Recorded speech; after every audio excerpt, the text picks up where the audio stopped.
Well, hey, good morning, everyone, or good afternoon.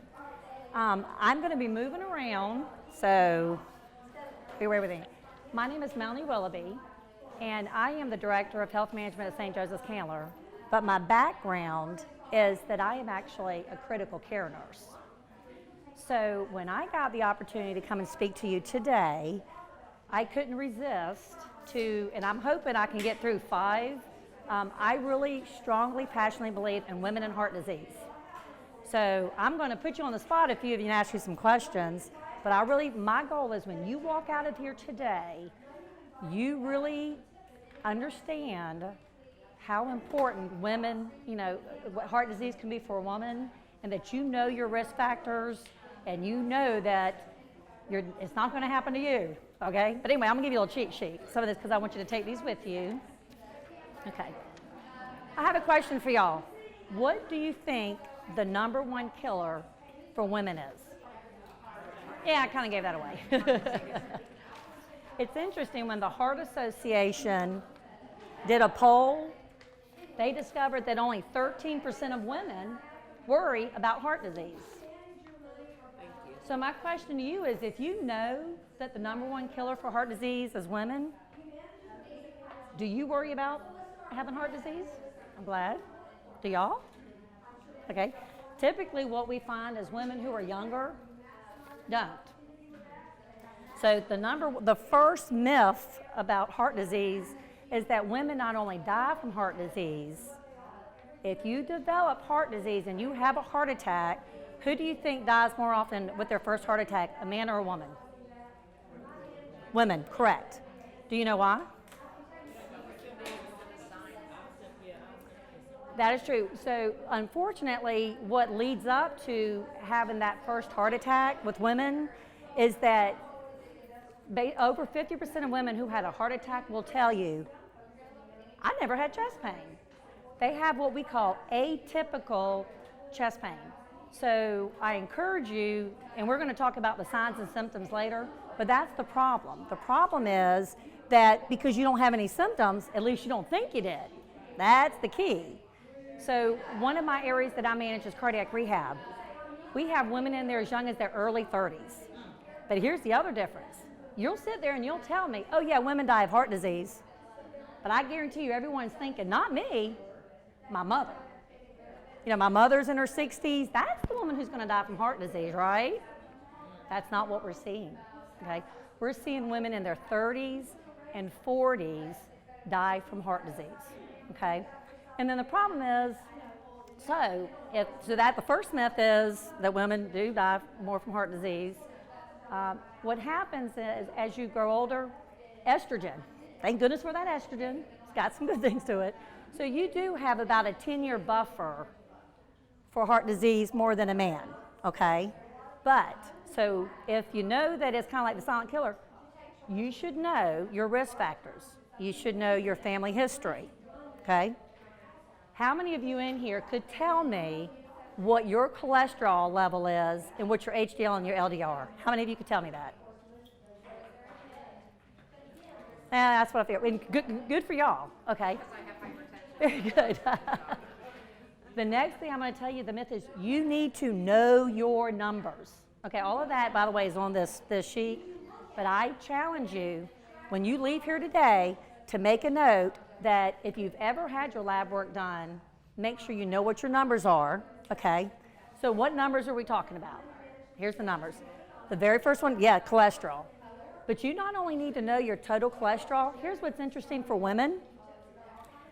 It used to be that they just looked at your total cholesterol, and you may not remember these numbers, but I'm going to tell you, it used to be the magical number of 200. If my cholesterol was less than 200, I was good. Nope, that's not true. You have to know what your ratio is. We have what I call the good, the bad, and the ugly. The good is your HDL. The way you remember HDL is it's happy, healthy, and you actually want that number to be high, okay? And the guideline is, and for those of you who have your numbers, for those of you who don't, you should know what that number is. You want it to at least be over 45, okay? However, that's really not good enough. If you're someone who has hypertension and diabetes, you actually want your HDL to be over 60. The good news is a lot of women have what we call a natural protector, and their HDL is actually pretty high. I've seen women with their HDLs in the 80s. They're not going to die from heart disease, okay? And their total cholesterol was maybe over 200, okay? You need to each individually look at your numbers and talk with your physician and know what they are. So you actually want a high HDL. And people go, well, I thought you did want a high cholesterol. Yes, you want a high, good number. Does that make sense to some of y'all who've, okay? Your LDL, easy way to remember, LDL, lethal, you want it low, okay? LDL, that's why people go, I get it confused. HDL, happy, healthy, high. LDL, lethal, you want it low, okay? So, and I'm not going to get into the treatments because I only got 15 minutes. But you should know those numbers.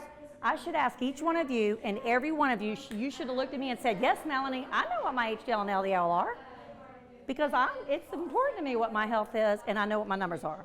Okay, cholesterol is the number one thing you should know. Okay, there's another one. It used to be what they called your blood glucose. Now there's a test called a hemoglobin A1C. Does anybody in here know what that is?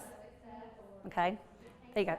That is an average of your blood sugar over the last 8 to 12 weeks. And I'm going to be honest with you. People will say, if you hear that word, if you're a diabetic or pre-diabetic, people really don't want to hear those words, right? But you can't ignore it. It's not going to go away, okay? It is more important for you to know, and I am going to give you these numbers so you should be able to. How many of you in here have actually even had an A1C test done? Okay, that's good for those of you who have had it done. For those of you who haven't, I'm going to challenge you to ask your doctor why not. Many women in their early 20s are being diagnosed as pre-diabetic. You could have a regular blood sugar every morning of 100, and if he's just checking your blood sugar, he is not going to pick up pre-diabetes, okay? You need to challenge them. In fact, most insurance companies, one of the things that we do at St. Joe's Candler is we do screenings. And I can't tell you the number of screenings. It's unfortunate the number of phone calls I have to make on a daily basis when I do a screening to tell people that you can't diagnose on one number. But I will have to call them and say, I did, Miss Melanie, I'll probably do myself, I did your blood work today, and did you know your hemoglobin A1C was 6.2? And then they'll go, I had no idea. So it is extremely important that you know about your prediabetes. Why do you need to know your cholesterol? Why do you need to know if you're pre-diabetic or diabetic? Because those are the risk factors that you have that are going to put you at risk for heart disease. Okay, so those are two, and I've run out of time, so who can give me another one? Oh, very good, but you actually already answered the other one too, hypertension. So you get 2 points. You should know what your blood pressure is. Unfortunately, blood pressure is what they call the silent killer. And unfortunately, I know unless you work for a company that demands that you get a yearly physical, how many of you in here, I'm hoping I'm going to get a raise for everybody, how many of you in here actually do get a yearly physical?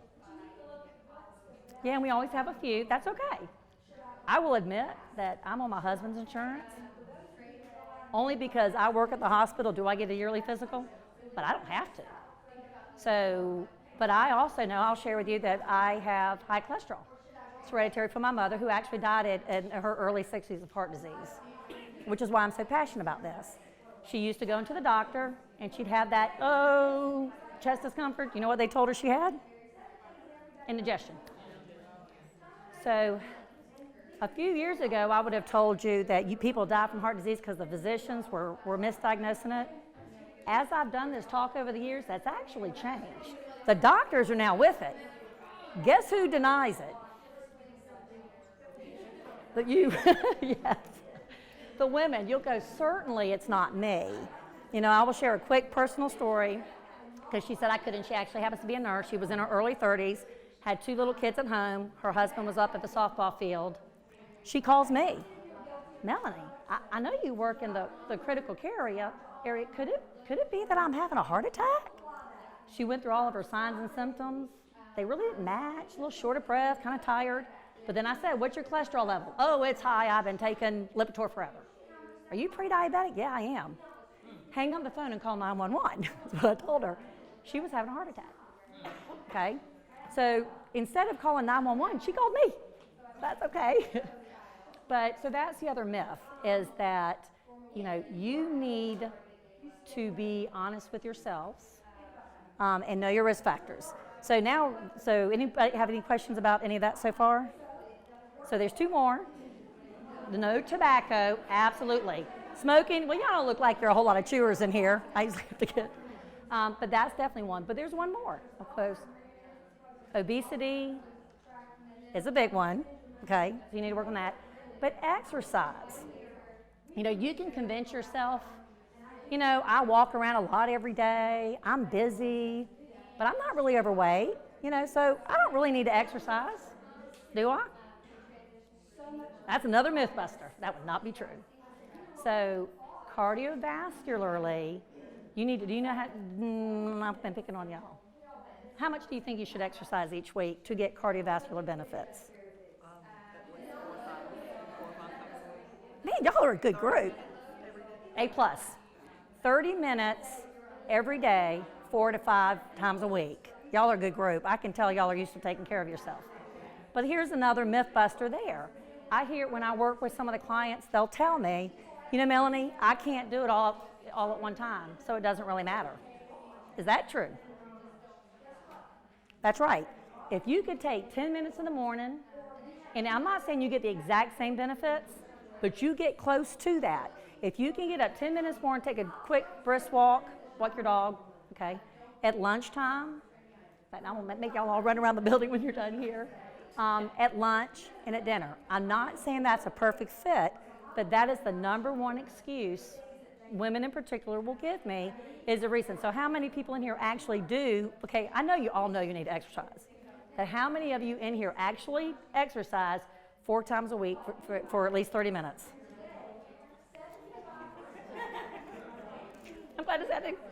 And the only reason I can make myself do that is I make myself teach a class at the gym a couple of days a week. Because if I'm not there, then that means the instructor didn't show up, and that's not good for my business. But because it's so difficult, okay?